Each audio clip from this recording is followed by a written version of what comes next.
মাত্র চিতাতে আগুন দিতে যাবেন, তখনই উপস্থিত সবাইকে হতবাক করে দিয়ে জেগে উঠল পাগলা কুকুরের কামড়ে মৃত কিশোর। ঘটনাটি ঘটেছে ভারতের কর্ণাটক রাজ্যের ধারওয়াড় মানগুন্ডি গ্রামে। টাইমস অফ ইন্ডিয়া জানান, প্রায় 1 মাস আগে 17 বছর বয়সী কিশোর কুমার মারওয়াতকে পাগলা কুকুরে কামড় দেয়। এরপর গত সপ্তাহে মাত্রা অতিরিক্ত জ্বর হয় কুমারের। পরে তাকে গুরুতর অসুস্থ অবস্থায় হাসপাতালে ভর্তি করা হয়। এক পর্যায়ে তাকে লাইফ সাপোর্টে রাখা হয়। তখন চিকিৎসক জানান কুমারের অবস্থা আশঙ্কাজনক। লাইফ সাপোর্ট থেকে সরানো হলে তাকে বাঁচানো সম্ভব হবে না, কারণ সংক্রমণ কুমারের পুরো শরীরে ছড়িয়ে পড়েছে। চিকিৎসা অব্যাহত রাখার সিদ্ধান্ত থেকে তার পরিবারকে সরে আসতে বলেন চিকিৎসক। এরপর পরিবারের সদস্যরা তাকে বাড়িতে নিয়ে যায়।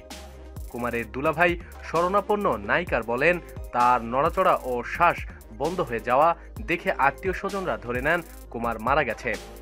এরপর তারা গ্রামবাসীকে কুমারের শেষ কৃত্যা অনুষ্ঠানের আয়োজন করতে বলেন। সে অনুযায়ী সবকিছুর ব্যবস্থা করা হয়। গ্রাম থেকে 2 কিলোমিটার দূরে কুমারের জন্য চিতা সাজানো হয়, কিন্তু যখন আগুন দিতে যাবে ঠিক তখনই কুমার চোখ মেলে হাত পা নড়াচড়া ও শ্বাস নিতে থাকে।